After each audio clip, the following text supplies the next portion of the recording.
And in a while, I'll write to us, and we will start exactly in the time given, and we will also finish by our scheduled time. Here, I would like to announce that this is just a beginning of the series of lectures we are planning. There will be other lectures based on these types of topic in future. It will be of national and international level. So I would like you to bear with us. And after we complete this webinar, please do not, if you can, please do not leave the group for all other to post comment. Keep the group for future also, because we are planning a series regarding this our area regarding literature, novel, drama, then for performing arts, poetry also. So there will be various experts joining us from across the country and some from abroad. Thank you.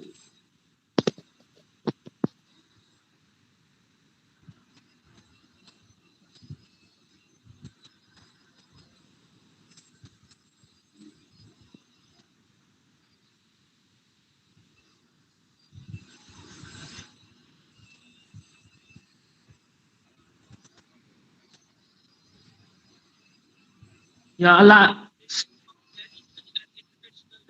yeah, it started. Live streaming is started. Admin, can you hear me? Admin, Dr. Gopal Kumar Sharma, can you hear me? Yeah, yes, Mr. So in Google Meet, we are already 100. Yeah. So I don't think there will be others allowed to join now. Okay. Is it? Is it? I mean, you tell me that, is it possible for join more than 100 in Google Meet? If the video calling, in continuous video calling, it is not possible. But in audio mode, it is possible. Okay. Audio mode, people can listen to us.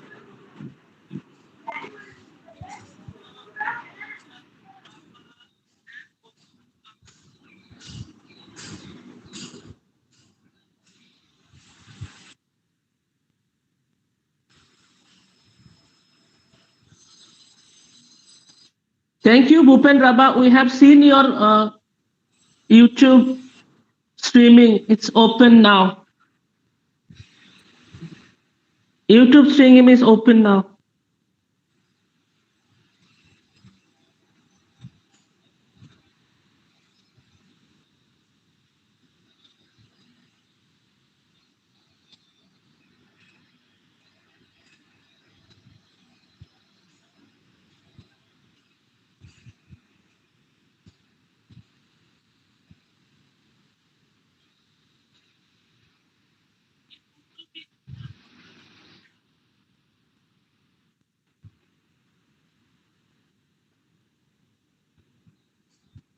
Yes, it's already 11 a.m. now.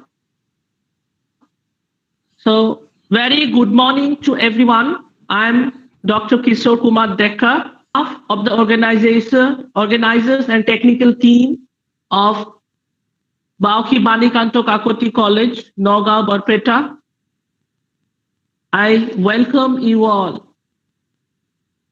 I welcome our Reverend Research persons, Dr. P.P. Singh sir from SKM University, Dumka, Jharkhand, who is an associate professor and a man of repute. He has many papers to his credit and an excellent scholar. And we have with us Dr. Sanjib Kumar Goswami, another research person, HOD of Kamrup College, Chamata, Nalbari here in Assam, and they are also collaborating with us in this webinar. So I welcome you all. I would like to introduce our principal, Dr. Pradeep Das sir, who will the inaugural speech. Das sir, come on the line, please. We will be very brief.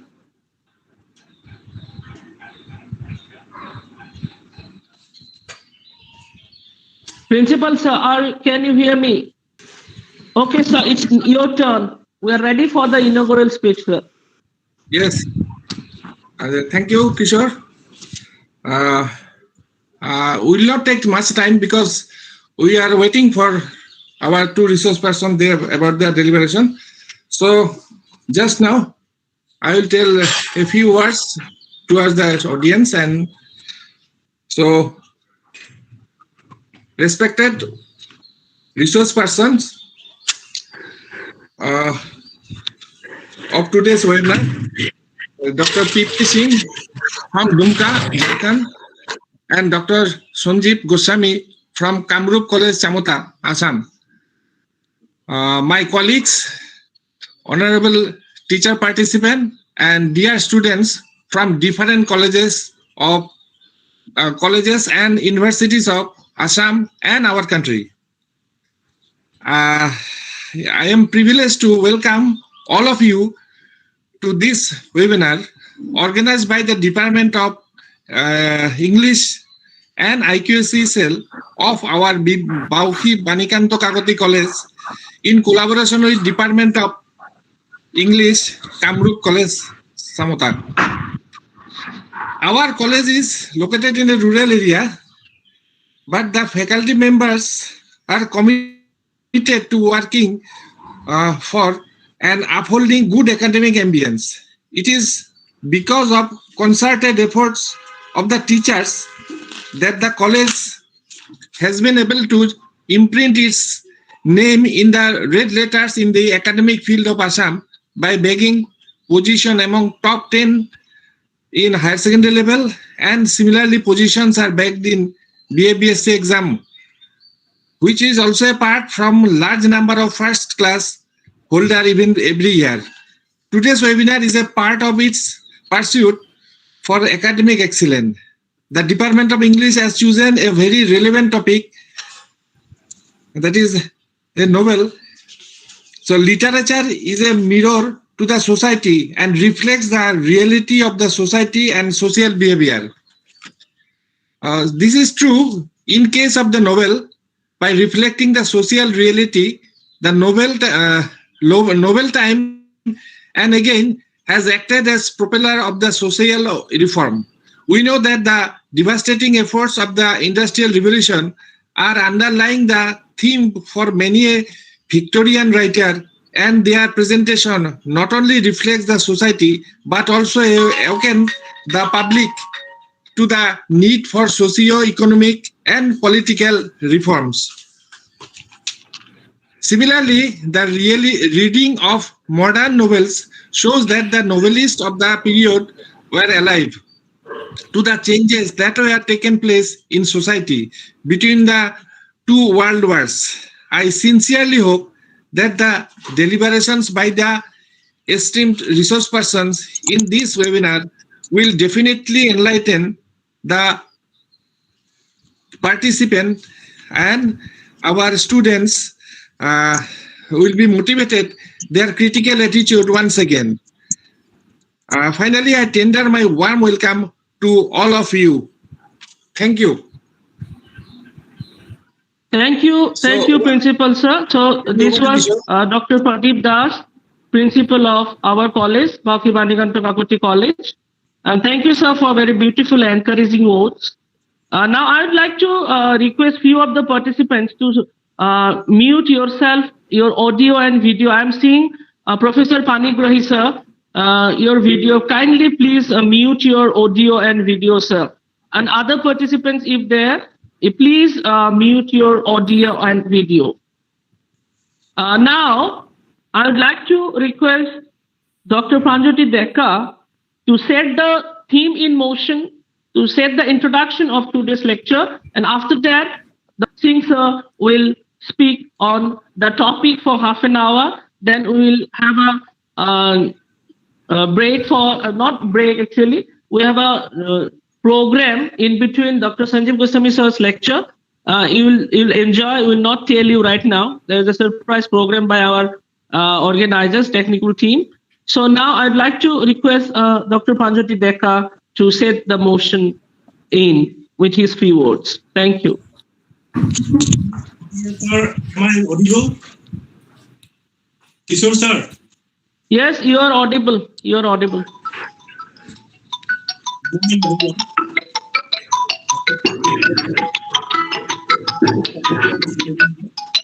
Honorable Resource Persons, Dr. P.P. Singh sir, Dr. Sanjib Kumar Goswami sir, my esteemed colleagues, and the participants of this webinar. It is a great pleasure to welcome you all to this webinar being organized by Department of English and IQAC of BBK College, Nagaon, Barpeta, in collaboration with Department of English, Kamrup College, Chamata.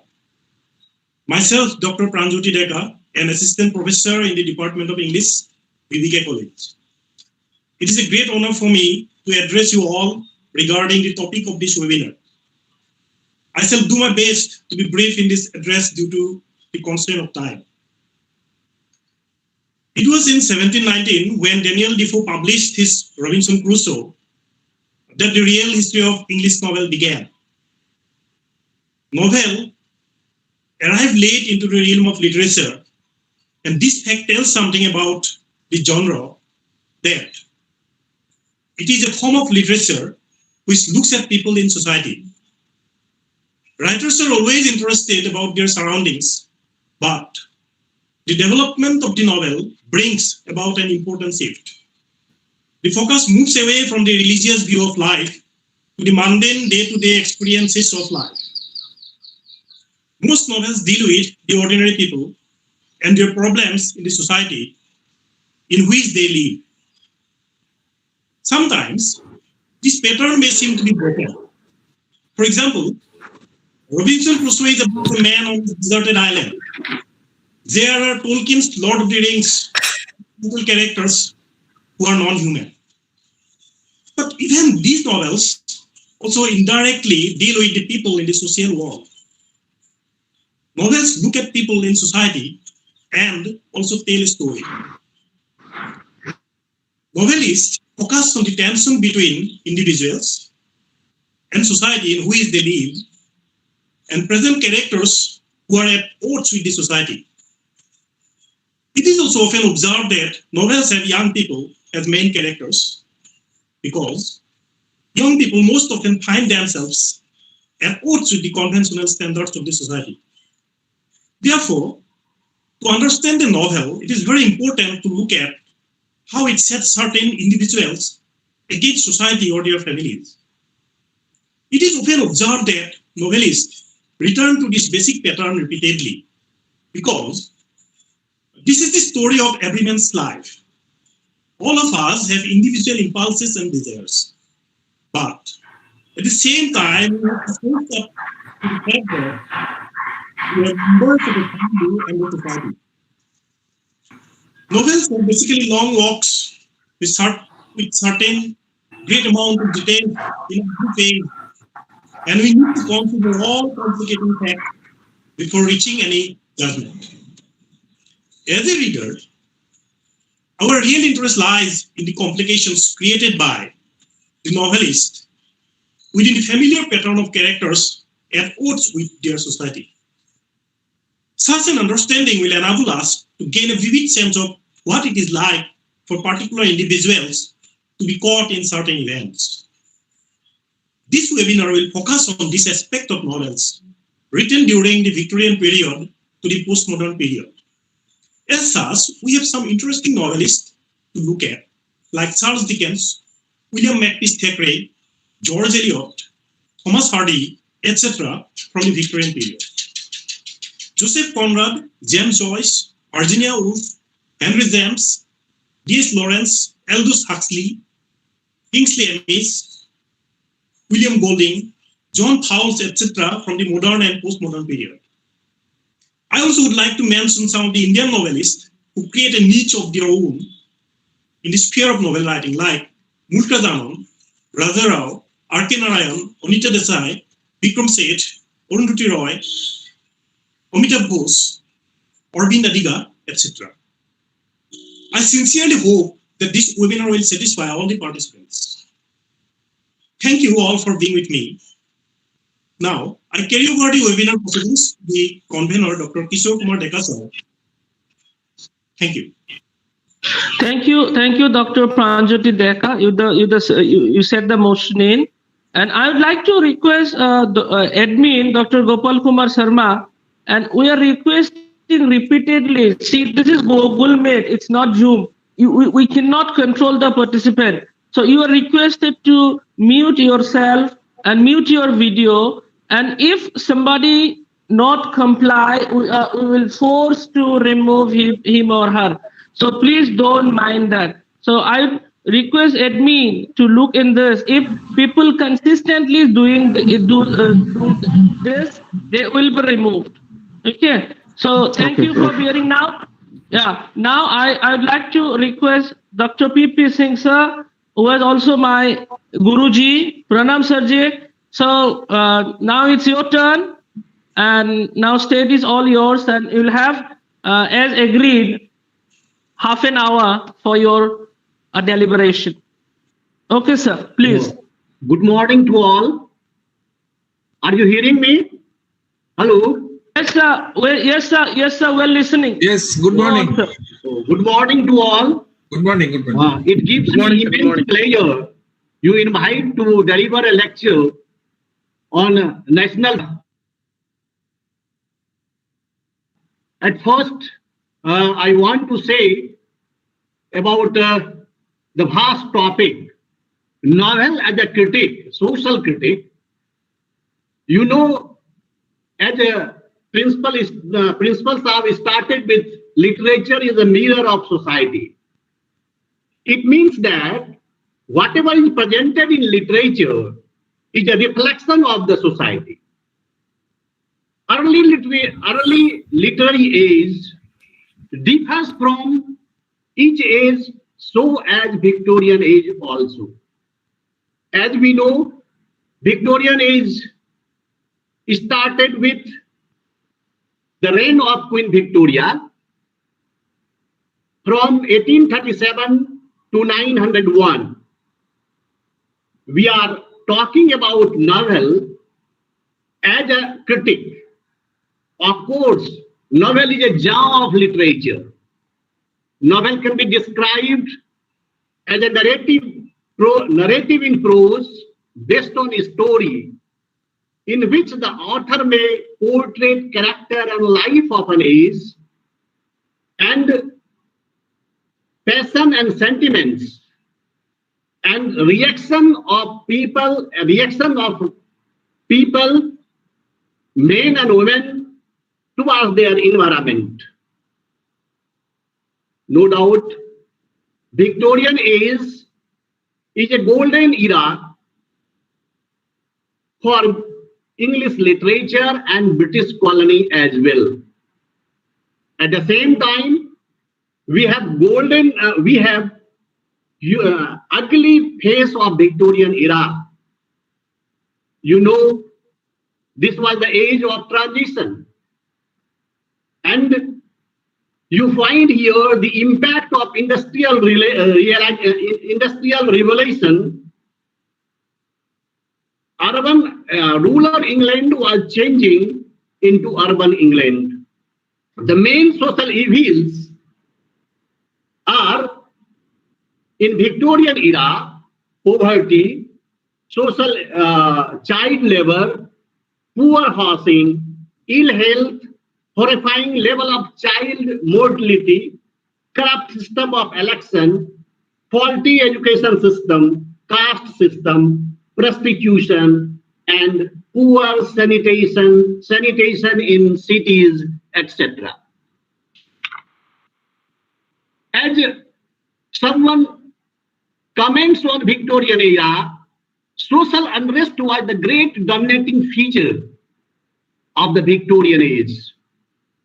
Unquote. Corruption and evils were running rampant in every nook and corner of Victorian society. No doubt, the novels of Victorian era are social critic. There are a number of novelists who took upon themselves a self-imposed task to eradicate evils from Victorian society. However, I will focus on certain selected novels of Victorian era to exemplify as social critic. You find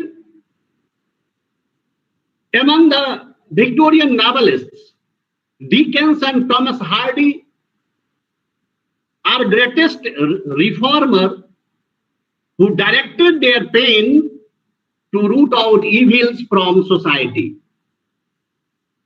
I have selected a few novels because all novels of Victorian era, it is too difficult to discuss within a short period of time. So, when we consider novels of Dickens, Dickens exposed evils of administration in Oliver Twist, laws delay, and corrupt system of election in Bleak House. He exposed evils of charity schools, tyranny of schoolmasters, and lack of education in England. Of all Dickens' novels, Hard Times, Bleak House, and Great Expectations stand out by virtue of their titles, pointing immediately to Dickens' concern beyond mere description of life and people with what they denote and stand for. The structure of social and economy machinery, the concept of law and justice, the optimistic looking forward to better time in spite of being bound to values of desolation, humiliation, and inhumanity. There might generally sum up the value of bleakness and great expectations that Dickens was trying to understand. But there is absolutely nothing more literary, descriptive of history among Dickens' titles than Hard Times. Times does not have conceptual condition of a specific institution like Bleak House or vague hopes and expectation.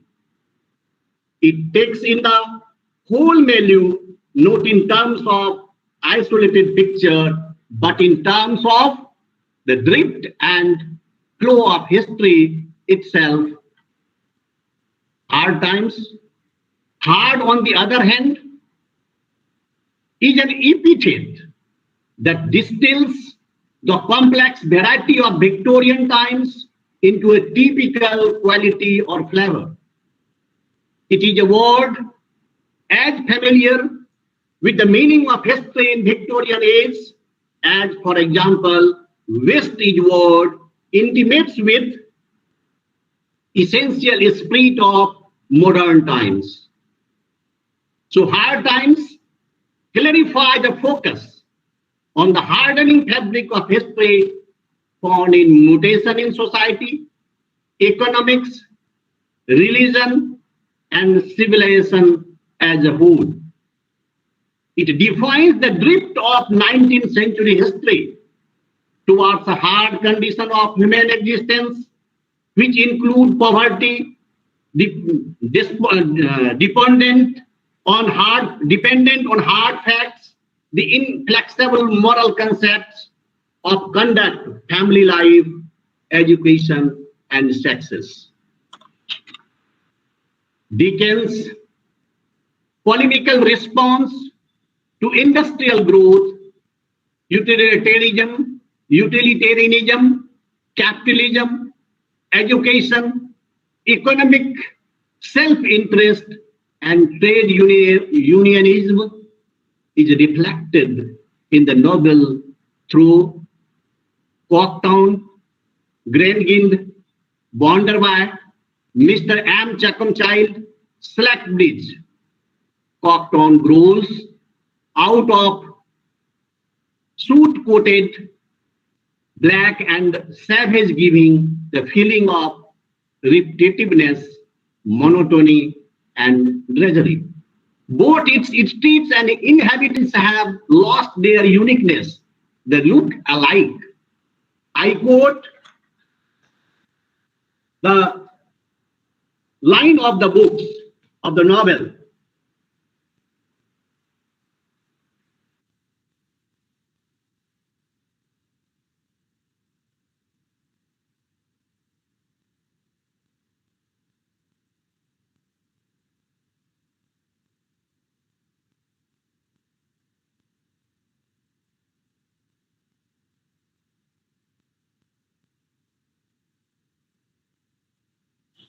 Hello, admin. Hello, admin. Hello, admin. Listening.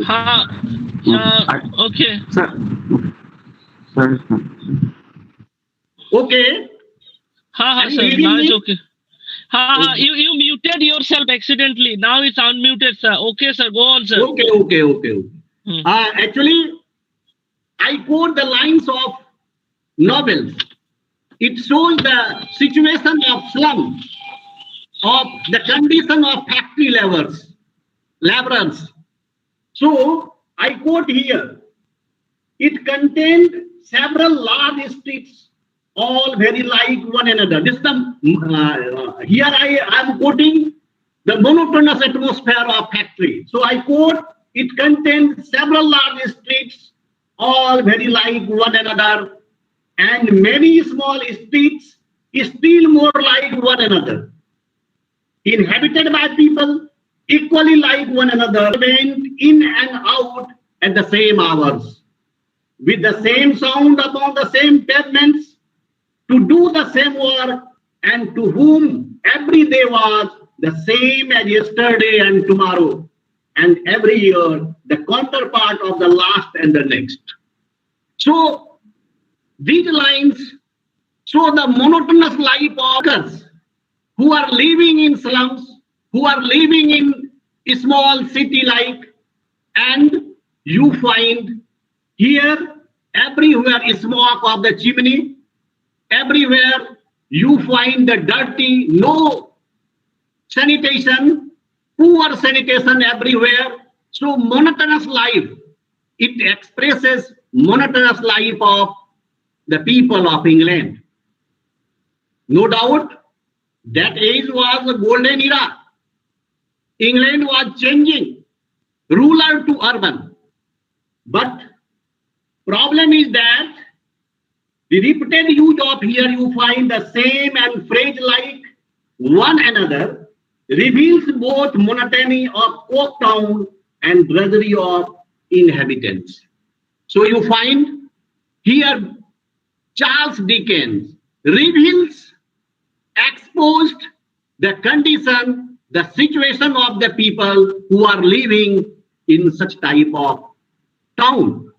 Now, already I told you, there you find Dickens exposed the tyranny of his schoolmasters, arrogance of Great Grind, who established a school for children, to study for children. I quote again, the novel opens with few lines which you find here expression of arrogance of Great Grind and tyrannical masters who were in the school. The faulty education system, you find the lack of education in England. So I quote here again the opening lines of the novel.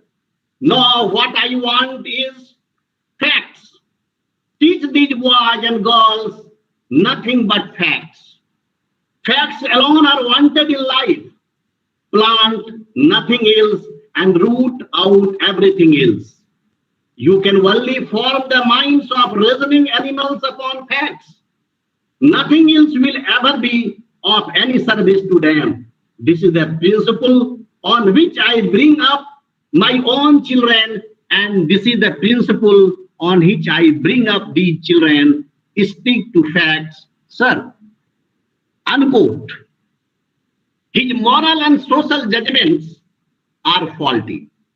Actually, what happened in that time, poor were becoming poorer and richers were becoming richer. So here you find the utilitarian philosophy, laissez-faire, and even you find everything is based on economy. Even social relation is based on economy. So his moral and social judgments are faulty. His own self-assessment conceited.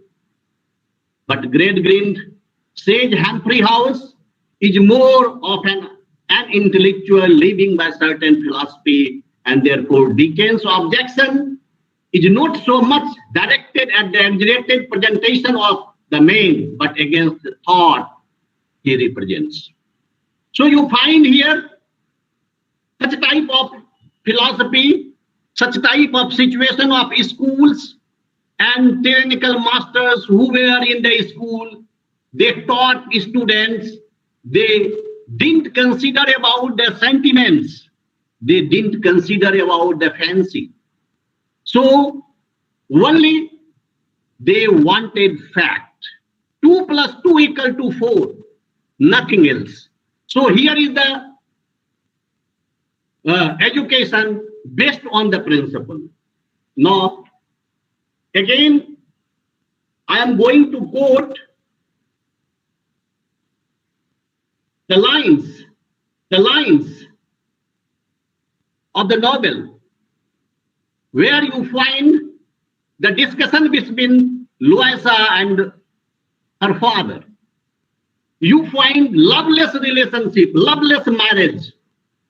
There is Dickens' attacks on the conventional 19th century process to marry. So everything you find related to economy. So here you find loveless marriage, you find Dickens' satires on marriage system of 19th century or Victorian era. So I quote here the lines of novel. Father, said Louisa, I quote, Father, said Louisa, do you think I love Mr. Bonderby? Mr. Granby was extremely discomfited by this unexpected question. Well, my child, he returned, I really cannot take upon myself to say. Father, pursued Louisa in exactly the same voice as before, do you ask me to love Mr. Bonderby? My dear Louisa, no. No, I ask nothing. Father, she still pursued. Does Mr. Bonderby ask me to love him? Really, my dear, said Mr. Gradgrin, it is difficult to answer your.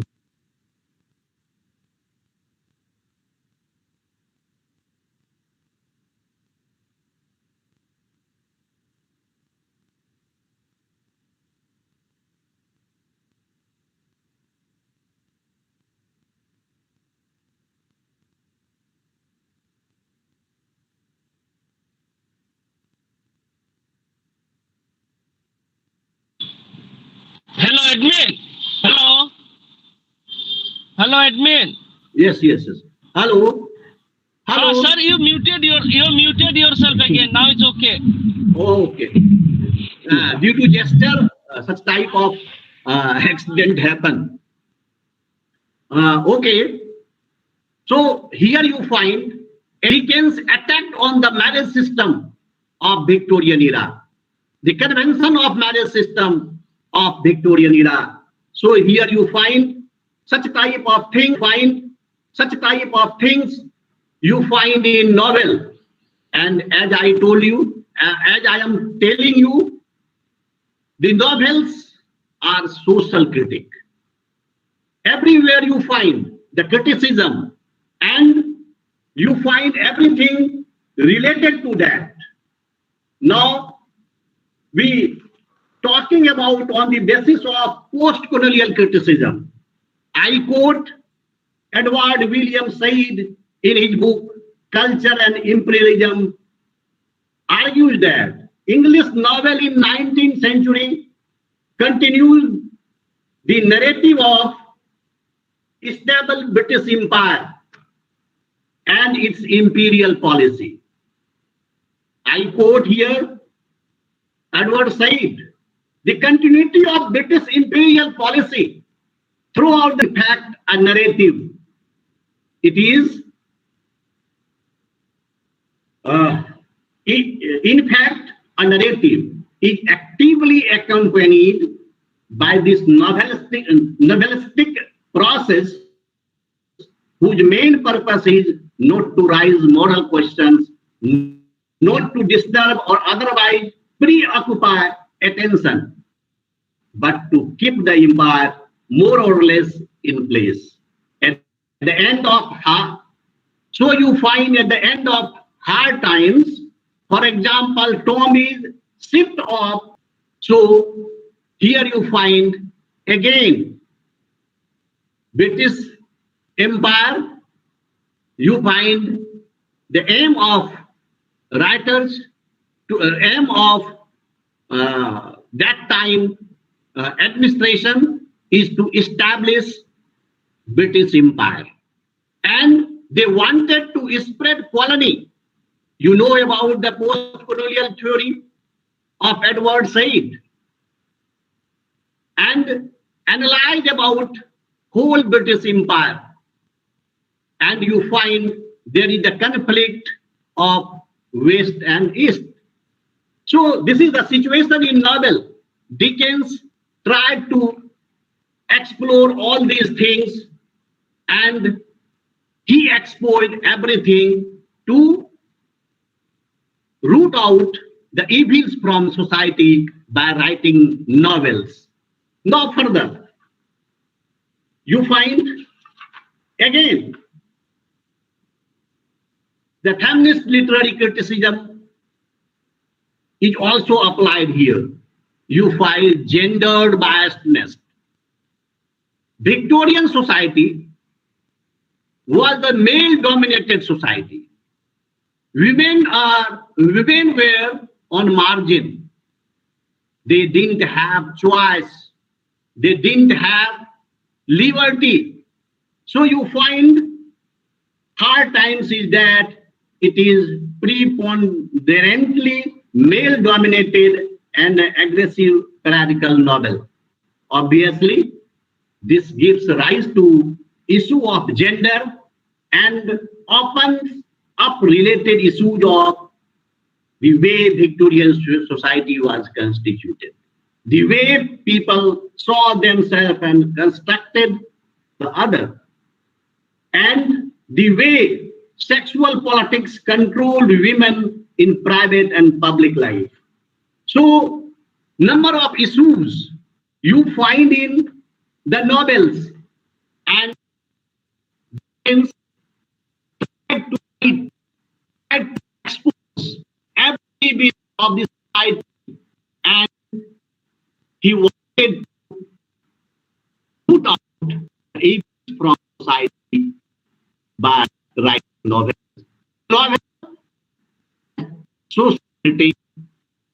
If you read things, if you read Thomas, both you find social reformer, and they wanted to reform the society. So you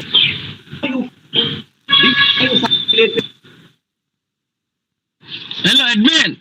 There is again problem with Singh sir. Admin. Yes. Yeah. You find such type of things you find here, and novel. Here you find as social critique, according to you find the sayings you find in the novel, the lines expose everything, and Dickens also exposed evils of society. So we can say Dickens exposed and root out the evils from the society. Now, as in many of his other works,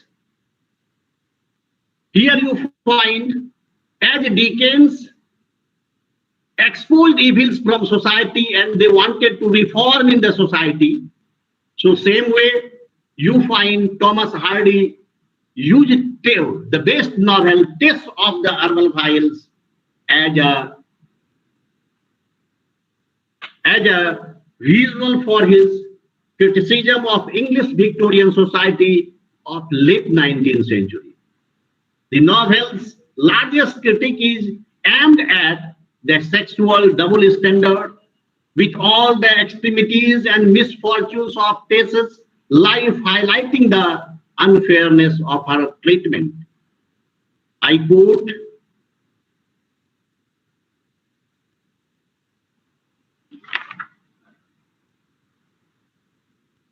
"Don't you really know Derbyfield?"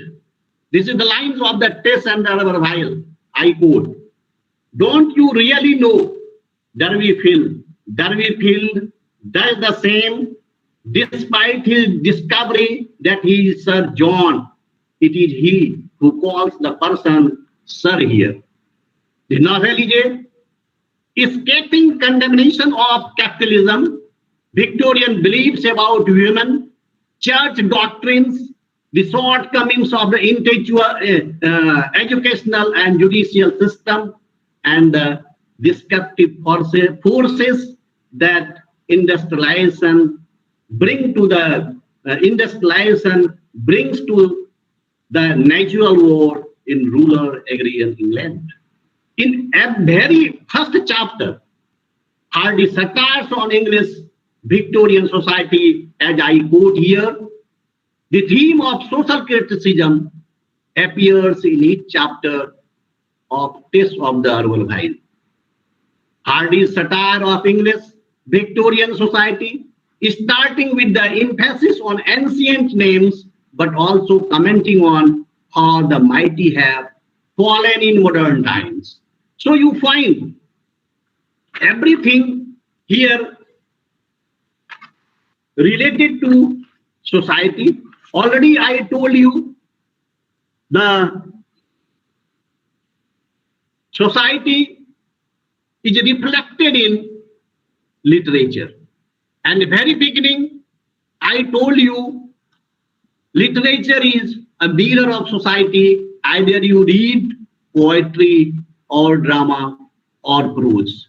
So I here say again, the novel as social critic, and on the basis of novels, you find in Victorian era, all novels expose the evils and the writer tried to root out the evils from society by writing novels. So I think here I conclude my lecture, and I say on the basis of novels of Victorian era, novels as a social critic. Thank you. Hello, Kishore. Ha, sir, listening, sir. Listening, okay. Sir. Thank you. Thank you. I conclude my lecture here. Okay, sir. Okay, sir. Thank you, sir. Very nice lecture. And okay, thank you. But Sir, one thing, sir, okay, just sir, a minute, Kishore. Yeah. Sir, you told that by reading the novel, yes, the evils of the society will be removed. But problem is that people are not interested in reading novel. So how we can remove the evils? In modern era, or this time, postmodern time, you find people have no time to read novels, but they are reading short story. They are reading a small story. But novels are today are most important for us and to know about what is going on society. You know about literature. Literature is a mirror of society. Either you read poetry or drama or novels. But all intellectuals who are having time, they use leisure time to read novels today also. Yes, sir. Okay? So either you think about Dickens, you think about Hardy or other novelists in Victorian era. That time, people enjoyed to read novel. So I think people knew about the society, people knew about what was happening in the society. So novels are a social critic. Any confusion?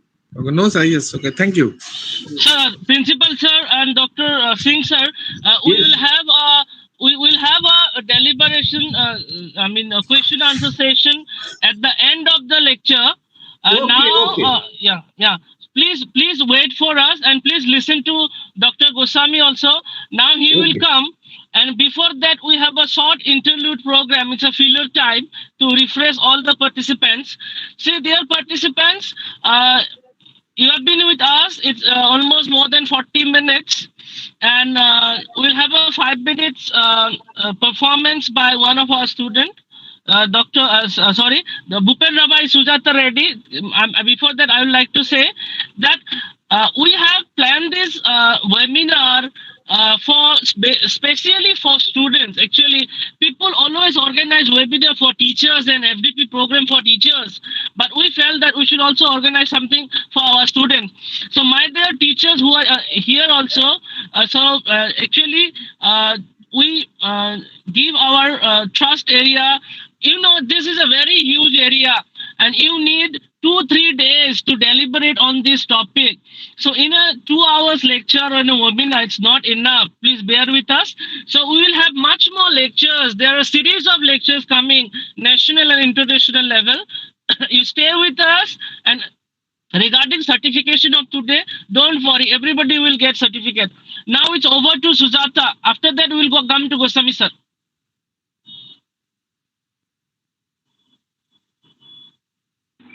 Hello, sir. Can you hear me? Yes. Go on. Just introduce yourself and go on. Yeah. Okay, sir. Good morning, everyone. I'm Sujata Bayan, a student of BA 5th semester. I'm not a trained singer though, but I want to thank Rabha sir for giving me this opportunity to sing in front of you people, trying to sing the song De Shiva from Kesari. Shall I start? Hello? Yeah, go on. Okay, sir. Sujata, you show your face all. Okay, sir.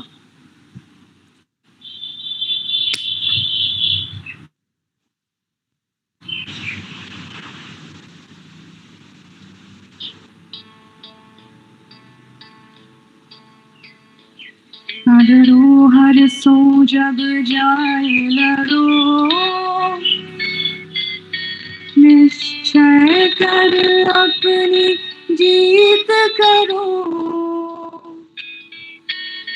न डरो हर सो जब तो चलो जब आग की याद निदान बने अत ही रण में तब जूझ मरो अत ही रण में तब जूझ मरो देह शिवा बर मोहे शुभ कर मन के कबहू न करो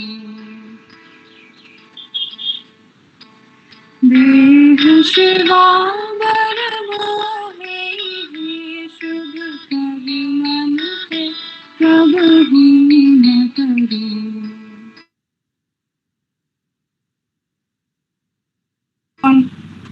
Please pardon my mistakes.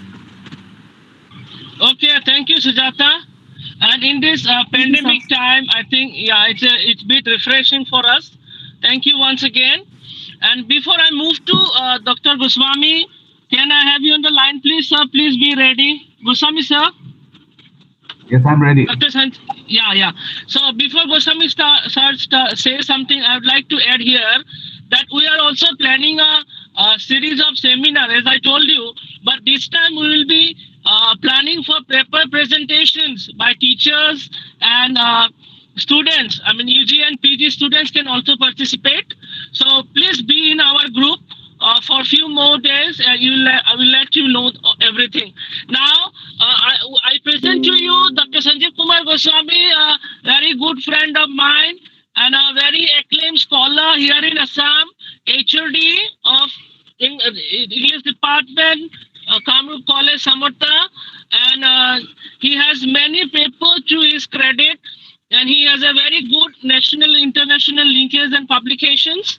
So now I'd like to request him to present his lecture in next half an hour. We'll be listening to him, and after that we'll have a 10 to 15 minutes question answer discussions. So I'd like to request the participant to type questions in the chat box or in YouTube live streaming, that our technical team will catch in that. So I'd like to request Dr. Gopal Kumar Sharma, the IQAC coordinator of our college, and Mr. Bhupen Rabha, my assistant professor of English BBK College, to look into the questions. Now it's over to Goswami sir. Please, sir.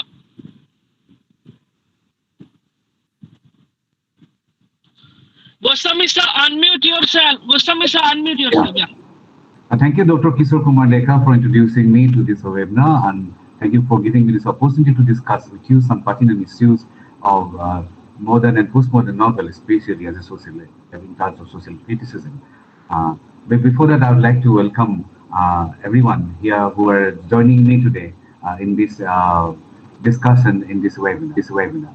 First, I would like to thank you for PP Singh sir, esteemed PP Singh sir, Honorable Principal sir of BBK College, sir, and my esteemed colleagues from BBK College, different participants joining here, esteemed teachers from different colleges and institutions, my colleague Dr. Jumi Kolita, Professor Abdul, and my dear students. Today, I'll be right now before presenting. I'll be sharing my screen. I'd like to request the team to technical team to allow me to share my screen. Admin, are you listening? Sir want to share the screen. Please do the needful. I think the screen will be shared now.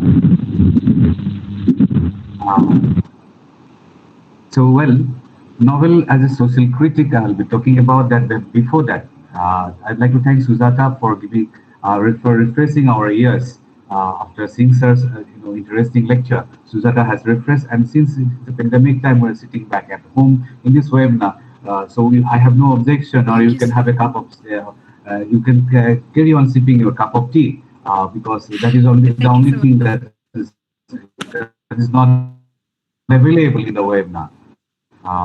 So I'd like to begin my deliberation by quoting Virginia Woolf. Actually, am I audible? Absolutely. Absolutely. Yes, sir, you are audible. Yeah. Okay, thank you so much. So I'd like to begin my discussion with Virginia Woolf. Virginia Woolf declares somewhat arbitrarily that human nature changed in 1910 and presupposes a concomitant change in the novel's form and function. I'd like to quote Virginia Woolf. All human relations shifted. Those between masters and servants, husbands and wives, parents and children. And when human relations change, there is at the same time a change in religion, there is a change in conduct, there is a change in politics and change in literature. Certainly, human relations were changing and repeated by the earlier Victorian novelists, as Dr. P.P. Singh already has mentioned. So, this fact that human nature changed in 1910, this intentionally provocative statement was hyperbolic in its pinpointing of the tape. But in the evolution of Western culture, There indeed was a distinct change in thought. There was a distinct change in behavior. There was a distinct change in cultural production beginning in the late 19th century and coming to full fruition sometimes around the Second World War. This change in art, technology, philosophy, or human behavior is generally called modernism.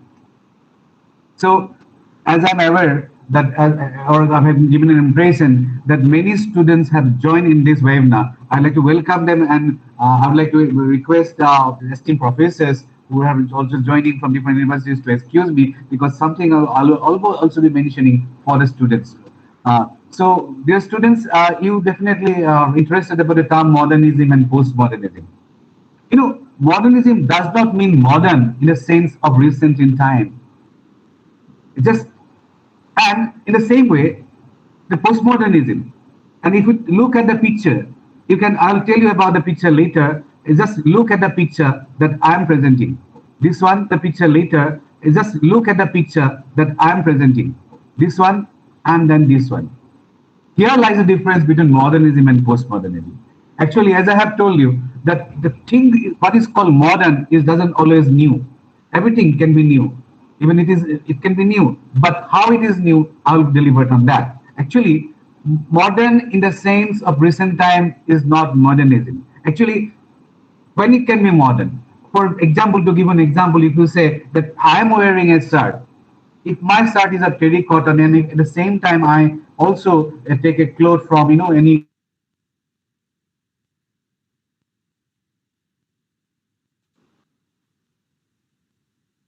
Yes, admin, please.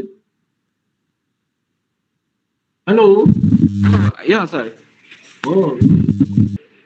Sir, Sanjib sir, your microphone is muted. Please unmute, sir.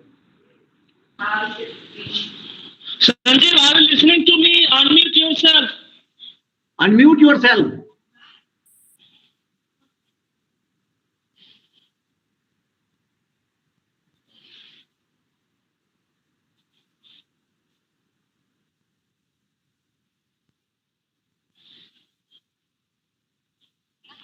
Let us unitedly work to.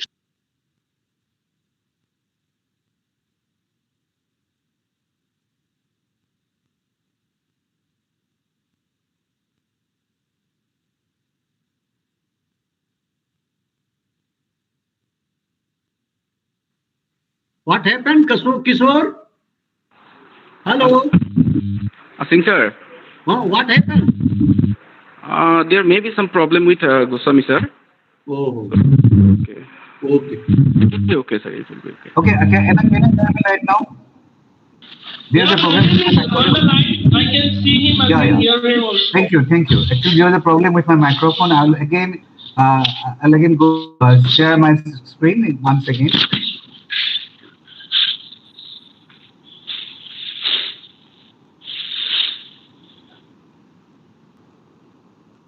So I was telling, if I lost connection, I was telling that modern and postmodern were terms that were developed in the 20th century.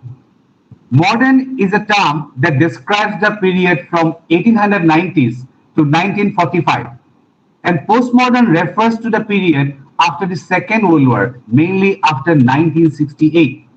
I was just showing that the two photographs, in fact, indicate what is modernism and postmodernism. In this sense, I am telling you, I would like to tell that when considering the arts, modern and postmodernism arts have many differences. While modern is simplicity, you can see here, this is a modern art wearing elegance. Postmodern art is considered elaborate and decorative. So that's the point I'd like to highlight. Modern is always related to, when we talk about modern novel, the modernist novelist was in search of an abstract truth of life, whereas the postmodernist did not believe in abstract truth or in universal truth. In modernism, there was an attempt to develop a coherent worldview, but in postmodernism, there is an attempt to remove the differences between the high and low. With this, I'd like to see, if you look at here in this slide, that you see that what is pre-modern, that is before Victorian period or earlier. Because God put it there, and that's the way it always been. But if you talk about symbolically present the modern year, you will find that onwards and upwards with inevitable progress. But if you look at the postmodern, you will find it too problematic. BLPPZZZ dot dot dot dot dot. Anything can be, amalgamation of everything is postmodern. But is pre-modern is because God put it there, and if you talk about modern, onwards and upwards with inevitable progress. But so modern thing, whenever we talk about the modern fiction, or you will find that there is a area which we call complex, and when you talk about postmodern novel, we'll find some problematic area like this. Now, modern novels develop through the work of the writers such as Joseph Conrad, Marcel Proust, James Joyce, Virginia Woolf, Franz Kafka, and William Faulkner. This list is by no means exclusive, but it represents those authors who are essential figures of the modernist literary canon. So, along with the other modernist colleagues, Conrad, Proust, Joyce, Woolf, Kafka, and Faulkner, they are modern because they share certain literary preoccupations with an unstable modern world, have a diminishing belief in idea of progress. They are concerned with the radical subjectivity of the self, and as a result, or therefore, they are preoccupied with the novelist's need to present perspectives. So, modern novelists, whenever they make us, we can talk about the social critic, their perspectives are always multiple in nature. So, the modern novel relies on stream of consciousness narrators and even untrustworthy witnesses to the present and the past, underscoring the arduous effort by novelists and reader alike to arrive at a semblance of the truth. And to arrive at a semblance of the truth, the modern novelist serves mostly as a social critic. I'd like to give an example of Joseph Conrad. Conrad doubted the Victorian notion of progress. Joseph Conrad doubted the Victorian notion of progress. His novels such as Heart of Darkness reminded the British that their island nation had been once a part of Roman Empire, and that the British moment in history, its pride in achievements of imperialism, might be just that, a moment. Actually, Conrad ridiculed the European notion that its economy and political structure would prevail in history. He exposed the futile blindness of such pretensions in Nostromo, a novel that prophetically described the repetitive round of revolution and counter-revolution and a reaction that would pervade much of the 20th century South and Central America. Even as Europeans and Americans invested in undeveloped countries and dug themselves into believing their presence would result in socially, economically, and politically improved world. Sally Milo, Conrad's narrator in Heart of Darkness, and other works, is a quintessential modernist critic because he cannot complacently accept civilization. He can never comply like his contemporaries. His views are anti-heroic and anti-romantic. I think I'm hard. Yes, sir. Yes, sir. Thank you. He questions 19th century hero worship, which in Heart of Darkness sets out to become one of these great men. And it's Marlowe starts to discover why Kurtz fails, not merely as a person, but as a representative of the Western civilization attempting to bring its values to the so-called savages in Africa. Conrad, through the words of his corruption and use of absolute power over African natives. Now let's talk about, if we talk about Marcel Proust, like Conrad, Marcel Proust relied on the supple and subtle perception of his narrator to convey a conception of the town. Proust could describe a group of people, a country setting in the manner of a realist. His remembrance of the things past, that was published in 1913, and history as subjects in themselves. Proust's narrator is concerned not solely with his memories, but with the way he remembers and with how others formulate their senses of the past and present. Now, if I to take another author, James Joyce, I'm saying that it is not possible to go deep into the particular novel because the limited time I have to cover so both modern and postmodern novels. So I'll be just giving a broad ideas. Actually, for students also, it is not important to know everything. But for students, I'm telling that if you have a broad overview of everything, then only you can go particular study in general to appear for everything. It is always important to have a broad overview. So therefore, I'm only highlighting or trying to give a broad overview of my topic. So now if we talk about James Joyce, narrowness and provincialism of Ireland, that he spent most of his life in self-imposed exile.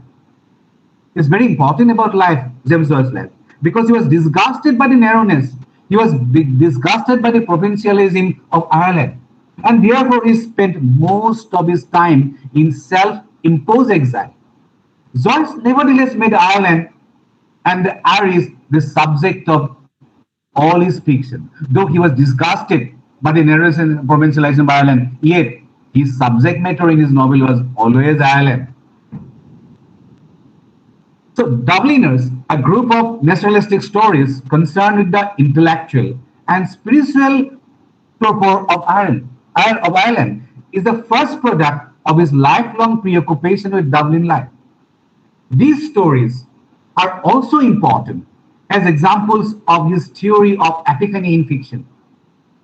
Each is concerned with a sudden revelation of truth. And this sudden revelation of truth actually acts as a social critic in his novel. So this technique of epiphany, Joyce also serves his purpose as a social critic, because each is concerned with the sudden revelation of truth about life. It is not just sudden revelation of anything else, it is sudden revelation of truth about life. And this sudden revelation of truth of life is inspired by this seemingly trivial incident. So through trivial incident, James Joyce in fact made his characters rebel to a greater extent through epiphany. His first novel, A Portrait of the Artist as a Young Man, is often considered a portrayal of the author's early life. The novel is at once a portrayal of the maturation of the artist, a study of the vanity of restlessness, and an examination of the self-deception. So, perhaps the most conspicuous example of Joycean stream of consciousness is Molly Bloom's famous soliloquy at the end of Ulysses. So, Joyce daringly delves deep into Molly's private thoughts and feelings as she lies in the bed dwelling on her lovers and her husband's behavior, as well as on her own craving for sex. So let me repeat this point, that because example of Joycean stream of consciousness. And what is stream of consciousness? I believe all dear students, nothing to tell to our esteemed professors, but even our students definitely they were aware that stream of consciousness is a very good technique. Going back, flashback technique is used. They go back to the memory land and they go forth in their memory land and in between. Like, when you are coming through, just for example, what is the technique I'm going to tell you for students, that you are coming to your college, you are coming to your school, from your home. But when you are while you are coming to your home, you definitely not just come to your home, you definitely recollect many things. That whatever thinking comes to your mind, sometimes you go forward, sometimes you go back. This thinking actually that comes to unconsciously to your mind without knowingly, right? This is called stream of consciousness. This is the technique of stream of consciousness that is used by, in fact, the many novelists. But this technique, I'd like to tell you that this Joycean example of stream of consciousness I like to highlight because it's Molly Bloom's famous soliloquy. I'd like to just quote Molly Bloom's famous soliloquy at the end of Ulysses. I'd like to repeat this point, that Joyce daringly delves into Molly's private thoughts. Here James Joyce daringly delves deep into Molly's private thoughts, Molly's private feeling, as she lies in the bed dwelling on her lovers and her husband's doing on her lovers, and her husband behavior as well as on her own cravings for sex. So Joyce's modernism is defined then not only by his method of narration, but also his subject matter. Women as fully active and who tell stories from their own thoughts. This is how, in fact, Joyce also served as a social critic, allowing women to narrate everything in own words. So now if we talk about again another novelist of the modern period, great novelist of the modern, Virginia Woolf, I would like to just highlight that the often quoted places in which Virginia Woolf describes life as a luminous halo, a semi-transparent envelope surrounding us from the beginning of consciousness to the end. This is a very famous quote, a common reader, right? So Virginia Woolf in common reader commented like this. What is that quote? That life, what is life? They describe life as a luminous halo, a semi-transparent envelope surrounding us from the beginning of consciousness to the end. So life is like a semi-transparent envelope. If you take an envelope, you can see normally if the envelope is not transparent, we cannot know anything what is inside. But in a semi-transparent envelope, we can just have a look, but we cannot get everything. So just life is like that. Luminous halo, a semi-transparent emblem surrounding us from the beginning of consciousness to the end. Right. So although Virginia Woolf, the Voyage Out was published in 1915, it looks forward, which anchors into the meaning of life, explores the new relation between the individual and society. The main characters ask the question that will be asked all through Virginia Woolf's work. What is life? So the main question is how, by moving away from the rigid social system towards a superior reality. So the novel Night and Day, that was published in 1919, takes place shortly before the First World War, and Virginia Woolf describes with great care the life of the English upper middle class at the time.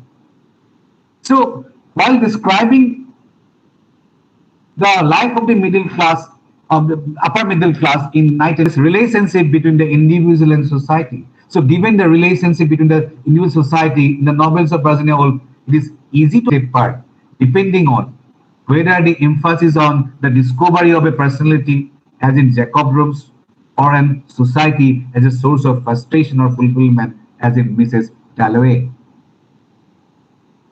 Moving to another modern time, Franz Kafka, the takes on even greater political dimension in Franz Kafka's novel, especially the trial. One of the most influential modernists, Kafka explored the terror of 20th century society. It was Kafka who explored the terror of the 20th century society in which an individual could be accused of a nameless crime, as in the trial. Critic maze of figures and institutions that prosecute him or her.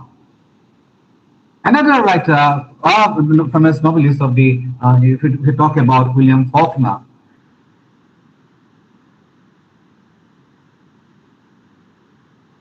you'll find that Ola's classic novel, the sound narrated, brought by an idiot, highly intelligent brother.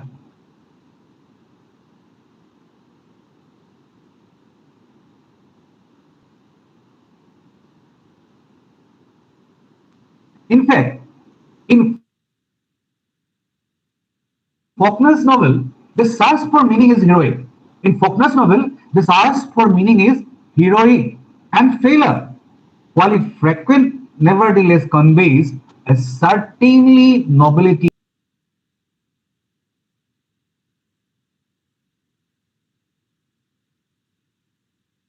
Family. In the first decades of 20th century, I would like to just again mention that English fiction was mainly confined to discussion of problems confronting us in social life.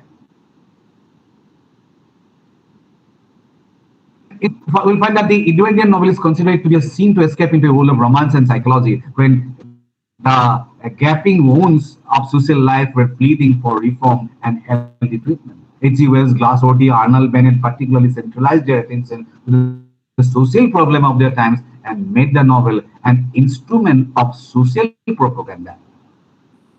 Now, if we talk about postmodern novel, again, to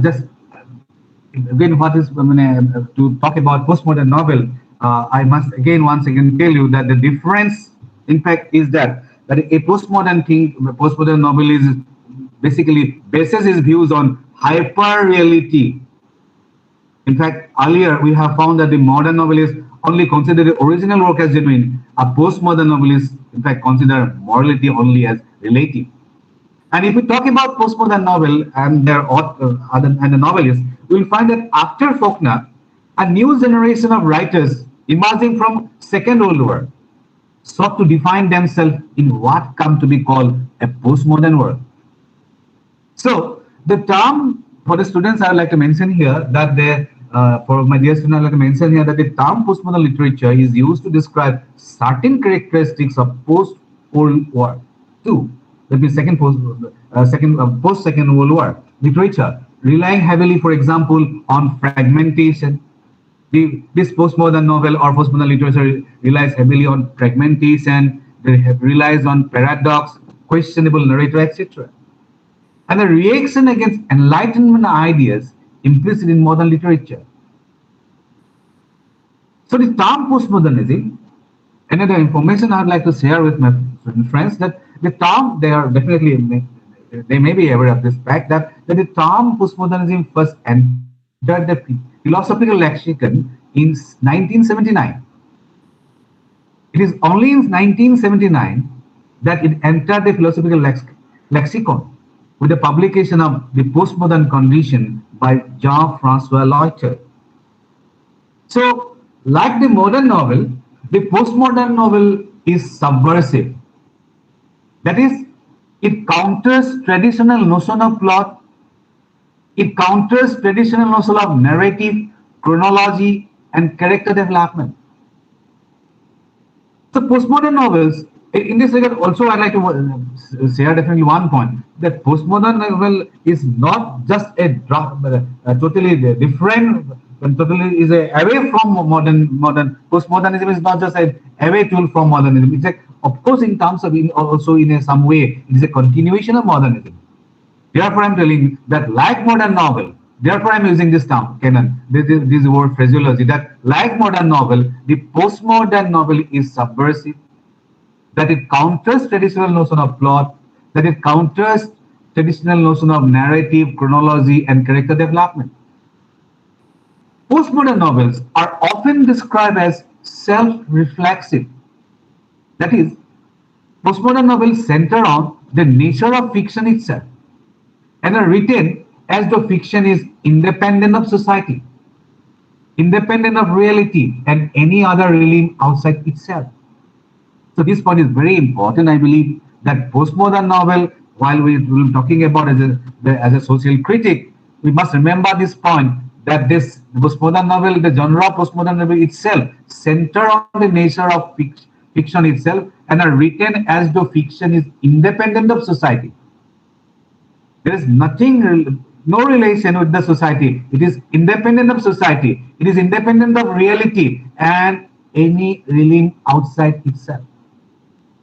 So some of the postmodern writers include Thomas Baja, Prasad, Nagaon, Don DeLillo, William Gaddis, Vladimir Nabokov, and Thomas Pynchon, Peter Ackroyd, Angela Carter, Salman Rushdie, and Ubatu Eco, Doris Lessing, William H. Grass, Kurt Vonnegut, Gunter Grass, right, and several others. So, postmodern novelists parodied and satirized historical novel. I'd like to repeat this point, that postmodern novelists parodied and satirized historical novel and made the subjects of pastiche. Thus, Yale doctor's Ragtime, that was published in 1975, introduces historical figures such as anarchist Emma Goldman and high society player Alvin Nesbitt, and has them interact in ways that would seem improbable in conventional historical fiction. Rather than slavishly repeat the historical record, the postmodern novelist seeks to invent a story that critiques the real world. I'd like to insist on this point that rather than slavishly repeat the historical record, the postmodern novelist seeks to invent a story. They seek to invent a story that I'd like to highlight that rather than slavishly repeat the historical record, to invent a story that critiques the real world. In Volcano Lover, Susan Sontag is a very famous American, in fact, postmodernist novelist. Susan Sontag, in fact, in Volcano Lover, transforms the story of Admiral Nelson and Sir William Hamilton and his wife Emma, the stuff of romantic fiction, into an actually these are all stuff of romantic fiction. But this Susan Sontag in Volcano Lover transforms it into an inquiry about the nature of heroism, inquiry about nature of art collecting and imperialism, and about a narrator who speaks in a voice close to Sontag's own. Kurt Vonnegut, noted for his wildly satirical novels, highlighted the horrors and ironies of 20th century civilization. A Duty Done, Sweet Date, that was published in 1969, considered his postmodernist masterpiece, is in part an explicit autobiography, which already marks a departure from the novelistic conventions. Reed's utter disregard for verisimilitude and the irreverent war with which he subverts in Flight to Canada has led critics to label the novel metafiction. That is, in fact, Flight to Canada is a novel that does not merely counter the conventions of literary realism, but it also insists on the primacy of the novelist's fictional universe. So I'll have to repeat this point once again, that that Flight to Canada is a novel that does not merely counter the conventions of literary realism, but it also insists on the primacy of the novelist's fictional universe. Perhaps the quintessential postmodernist novel is William S. Burroughs' controversial Naked Lunch. Like Joyce Ulysses, one of the defining works of modernism, Naked Lunch, by Burroughs, was deemed obscene by many courts in the United States. That novel even, in fact, was deemed obscene by many courts in the United States. Sexual perversion and drug addiction are central theme in the novel, representing a shocking refutation of traditional moral values and literary conventions. So, as a social critic, Burroughs was successful because indeed Naked Lunch contains far more extreme pornographic elements than Joyce's own novel that experiment with the language of illicit literature. And I'd like to mention here that the strong limb of fantasy that to distinguish his postmodern novels also linked to science fiction, such as Philip K. Dick, William Gibson, Samuel R. Delany, and Thomas Pynchon, while relying on many of the tropes of science fiction, writes massive novels than the entire 19th and 20th centuries, exploring how science, again, Salman Rushdie, one of the epitomes in Indian diasporic writing, expatriated from India and settled in England. Actually, Salman Rushdie was expatriated from India and settled in England. Salman Rushdie, in his Midnight Children, uses the technique of magical realism to solve the problems of post-coloniality. Because people would like to create their own identities, people like to create their own stories, own beliefs, own customs and traditions, and So, and to share them with others. So, again, I would like to say that the students who are listening to me, they may have a question that what is, in fact, I have used the term here, the technique of magic realism. In fact, the term magic realism, which was first used in painting by German art critic in 1925, has been a popular literary strategic mode of writing, and especially in novel, it is very, very popular. And in fact, Salman Rushdie, Midnight Children, we find lots of examples of use of magic realism. So, what is magic realism? If you ask me, my dear students, I have to refer, but I have to tell you that it refers to the blend of everyday reality and fantasy. If you understand that much, it is enough for us to understand magical realism. That magical realism is a blend of everyday reality and fantasy. So, a strong element of fantasy too. Right. I have already told you that distinguishes postmodern novels and links science fiction writers. So,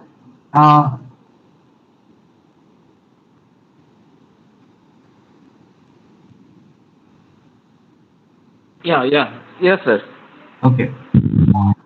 Midnight colonialism to independent India. The whole story is events by the numerous individuals who were gifted with magical powers.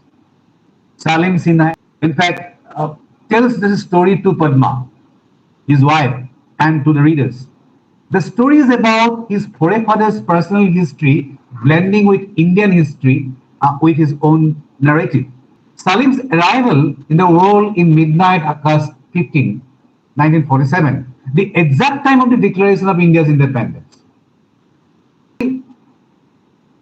Midnight Children is a story of Salim Sinha, and at a subtle level, this is the story of his country, whereas Salim is important as an individual. Whereas Salim is important as an individual, independence, and a literary mechanism. Body falls apart. 630 million pieces than the total number of India's population. This 630 million pieces of India's population at the time. So his story is written for his own, who, like his father, is both typed and supernaturally gifted by history. So I would like to stop sharing my screen at this moment. Oh, my video was not visible or what? So I would like to actually, there was some problem with my, in between, I would like to beg your pardon, in between while I was presenting, there was a problem with my, microphone, because I'm using desktop. I would like to beg your pardon from everyone, because of the inconvenience. And I would like to just say a few things about, in fact, the very important aspect of India.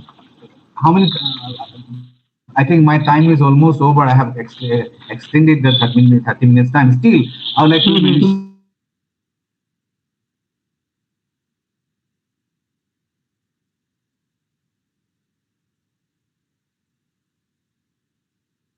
already mentioned the Victorian novel, but I'd like to also highlight the fact that if we talk about the Indian novel, modern Indian novels, we find that the three trios, in fact, like Mulkraj Annan, R.K. Nanan, and Raja Rao.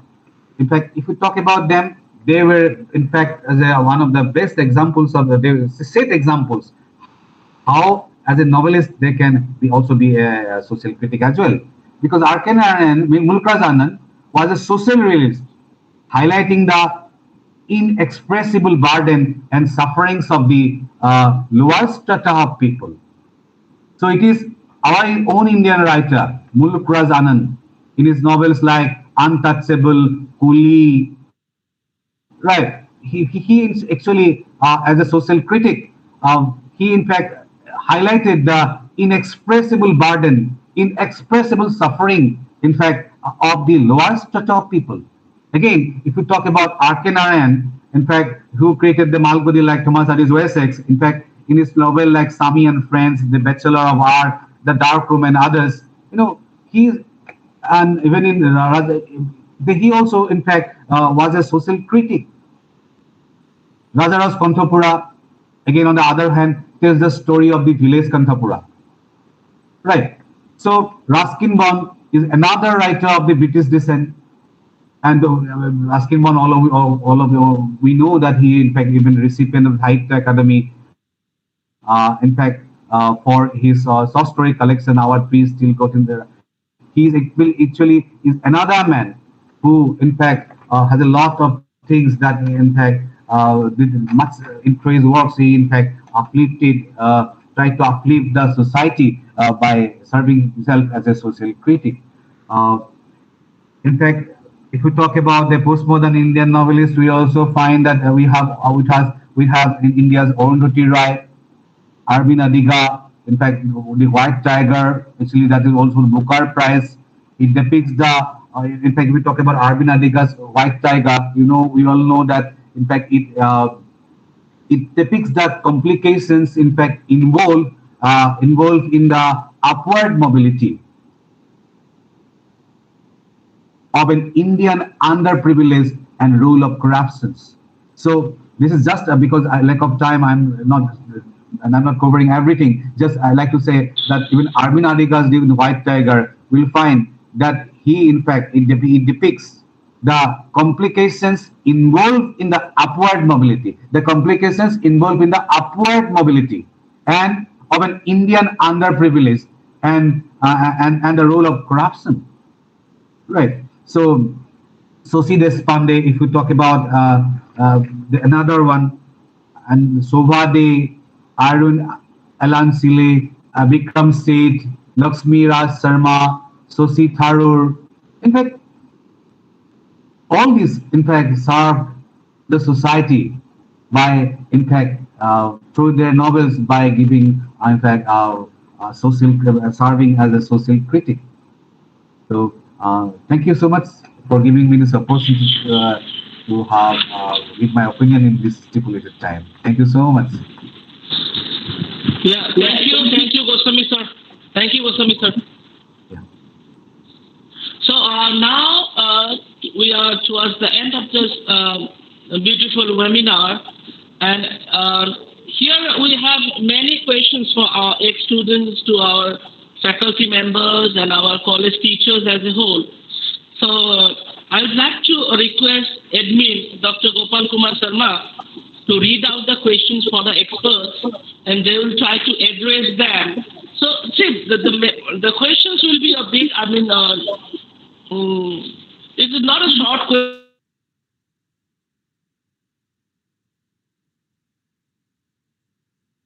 A particular era or where they reflect the tendency of particular men and women at that period. But anyhow, our expert will try to answer that. And here, Dr. Goswami aptly mentioned, like Arvind Adiga, and I have been working on Adiga for quite a long time. And I have seen Arundhati Roy, Kiran Desai, and Arvind Adiga. These all the winner of Broker, and they have they are also reflected the ethos of Indian society, the morality in a sardonic tone. So, this our topic we have selected, a novel as a social critic, is such a huge topic, and I would like to request the participant and students especially to prepare paper for we are having online seminar, and when the situation permits, we'll try for offline national and international seminars in our college. And I know Dr. Goswami and Singh sir also planning some of the things. So we will together can achieve certain things for our students. And in the meantime, we also have a good cooperation with our association with learned people all over the country. So now I'd like to Dr. Gopal Kumar Sharma to read out a few of the questions that our experts can address to. Over to Dr. Sharma. Thank you, Kishore sir. Respected resource persons, there is his question is that which era of novels actually reflects the true sense of society or the philosophy of life, whether it is Victorian novels or postmodern novels?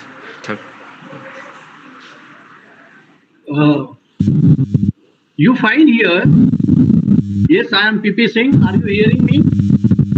Hello? Yes, sir. Yes. Yes, sir. Yes. Question is very relevant. And you find, you can't say only Victorian era.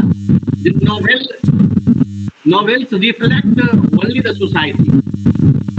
Even in modern days or in postmodern era, you find novel expresses about the situation, condition of the people.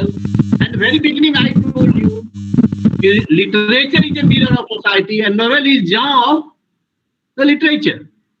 So, even in literature, either you learn in Victorian era the novels, or you read modern era novels, or postmodern era novels.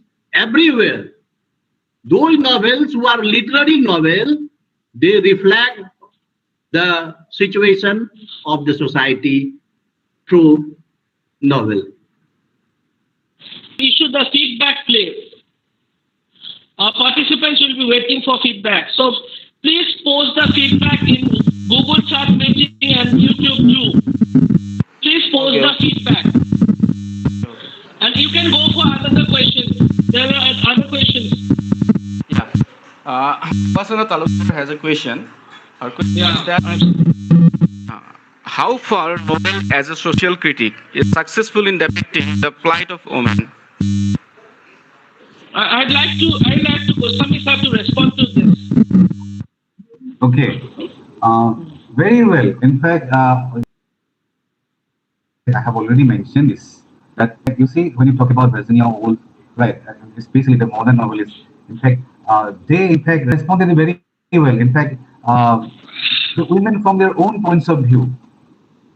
In fact, if you talk about, if you go back to the, in fact, the Joycean stream of concept already, that woman as a, in fact, you see, James, it is in fact Joyce who in fact fully in fact criticize in fact the points of view from women's points of view. That Joyce modernism is defined in lot not only by his method of narration but also the subject matter. And I mentioned demanding sexual creatures who tell stories from their own point of view with their own words. So it is quite obvious that many of the novelists, in fact, they told their stories, they told their stories of their novel, not only from their own top view, but with their own words. I mean to say, the words of the woman. And also, if I permitted to say that one question that I have just P.T. Singh sir had in fact already answered, that yes, in fact, which particular critic in every novel, in fact, the basic purpose of novel is in fact is linked to society, but in different way. While Victorian novels were in fact very realistic, very realistically they in fact portrayed the society. In fact, the modern and the postmodern, they use different techniques, different forms, other forms. But though they are using different forms, in fact, they were projecting the only projecting the society in large only through their novels. Thank you.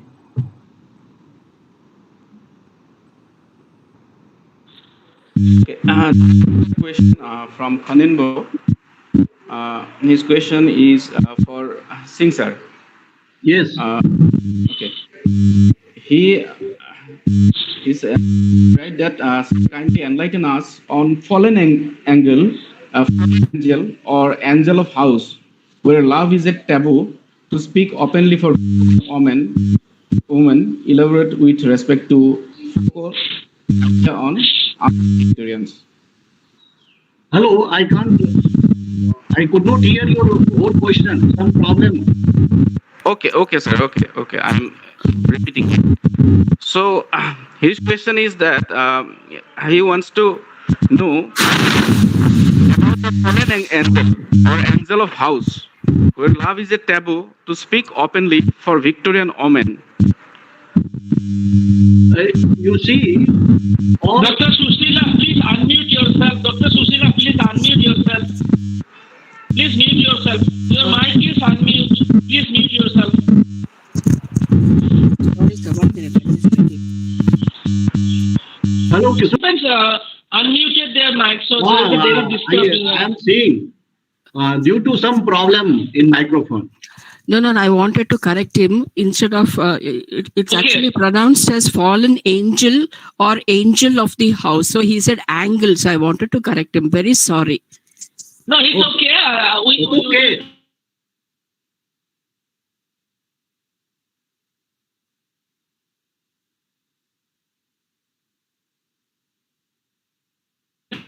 Okay. Okay. Actually, if you read novels of, he highlighted the feministic point of view also. As I told you in beginning, Victorian age was male-dominated society. So women are in margin, and they suppressed by them. So you find either you talk about Bleak House, or you talk about Oliver Twist, you talk about Hard Times, you talk about other novels also, Great Expectation.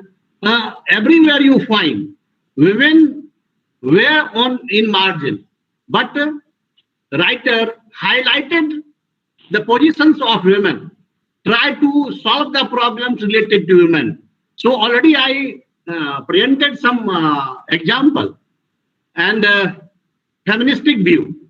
So you find either you think about Louisa. His father thought on the basis of economy, but women is always, even in this time, in postmodern era, they are in margin, they are fighting for rights. So feminism developed in this sense. Okay. Hello. Yes, sir. Okay. Thank you, sir. Sir, I would like to add, Dr. Kishore Dekha, I would like to add to this point. Yes, Goswami, sir. Okay. Yeah. So actually, if Victorians' frank expression for to cut across another received view of the period, actually, that the enjoyment of sex was an exclusively male prerogative. Gynecologist, medical doctor William Acton, whose extreme view cannot be taken as a representative in this regard, stated in the Functions of and Disorders of the Reproductive Organ that was published in 1857. Actually, the majority of women, happily for them, are bisexual feelings of any kind. But a form of this belief is certainly discernible in dealing with the angel in the house, a term inaugurated by the Coventry Patmore in his 1854 poem of that name. Okay, Sanjib. Hello, admin. Is there any questions, or we can sum up? Admin, is there any questions? Currently in this platform. If there are some questions from audience. There may be some questions. There may be some questions from in YouTube streaming. Mr. Bhupen Rama, can you cooperate? If you can, Bhupen. Or otherwise, pass the questions to Gopal Sharma.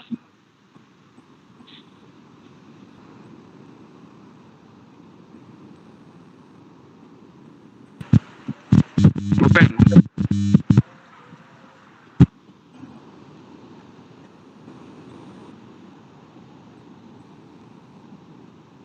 Kishore. That's why you cannot do the questions. Yes, sir. Hello. Yes, sir. Listening, sir. Actually, I am leaving. I have to go to university.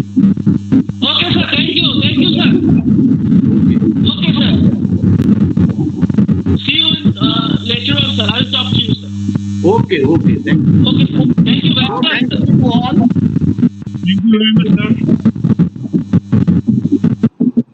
If I have seen one question. Yeah. Yeah. Goswami, please. And I'd like to read it from the question. In fact, is it was like difference between modernism and postmodernism. Well, the question is like this: the difference between modernism and postmodernism. Okay. In fact, you see, I have already mentioned it during my presentation that modern and postmoderns were both the terms were developed in the 20th century. I have mentioned it already that modern is a term that describes the period from 1890s to the 1945. And postmodern refers to the period after the Second World War, mainly after 1968. But what are the differences? If you think about the differences between modernism and postmodernism, we find we can go on listing them. But in novel, I like to particularly say that the modernist was in search of abstract truth of life. The modern novelist, in fact, they were in search of abstract truth of life. Abstract truth of life. But in the postmodernist novelist, a postmodern novelist, in fact, did not believe in abstract truth or in universal truth. But again, you see, in the modernism, there was an attempt to develop a coherent worldview. In whatever we find in the novels, the modern novelists, they in fact always have a coherent worldview. But the postmodern novelists, when in their novel we don't find any attempt. In fact, there is an attempt to remove the differences between the high and the low. In postmodern fiction, we find that there is an attempt to remove when a modern thinker believes in learning from the experience of the past. So, in fact, in modern novel, we find that always that novelist experiences of life from the past are told in their novels. But a postmodern novelist does not have any such belief in the past. The postmodernist thinks that a text that tells about the past is of no use in present time. Thank you. Yes, thank you, Goswami sir, for your exact answer to the question.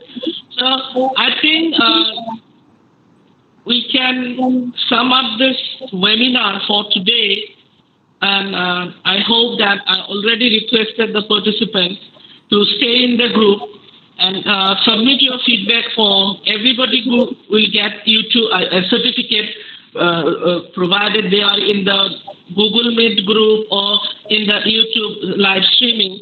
So everybody will get a certificate. Nobody will be deprived of that. And we have already planned for a series of lectures to come. So please do not leave the webinar group. We may change the name of the group, but please stay there. So we'll have nice presentations coming up. And I'd like to request Goswami sir that we'll be planning more lectures on the Indian novelists like Adiga, Arundhati Roy, and Kiran Desai itself. So all from India will have to set some topics to participate, whether they are the UG students or PG students. They will present paper. I mean, here they will get certificate for this. They can also rehearse here for their future writing skill they can develop. Okay, so we are all here to help them out. Okay, regarding their publications also in future, how they will present the paper, and also we will make corrections. Our experts will put their views regarding how to present, how to write a paper, and how to present yourself. So we'll have nice more things coming up. So I'd like to thank everyone related to this seminar. And as we are closing in, please submit the feedback, and the certificate will be automatically mailed to your email account. Okay. So now, admin, is there anything? Dr. Gopal Kumar Sharma. And now, yes, I forgot. Yeah, there is a thing. Now, vote of thanks from our senior colleague, Associate Professor Dr. Aminur Rahman. Rahman sir, are you on the line? Rahman sir, yes, are you on the line? Yes, Okay. I am on the line. Okay. So before Rahman sir speaks and he gives the vote of thanks, I'd like to request Principal sir or Gopal Sharma or Rava, do you have anything to add? Yes,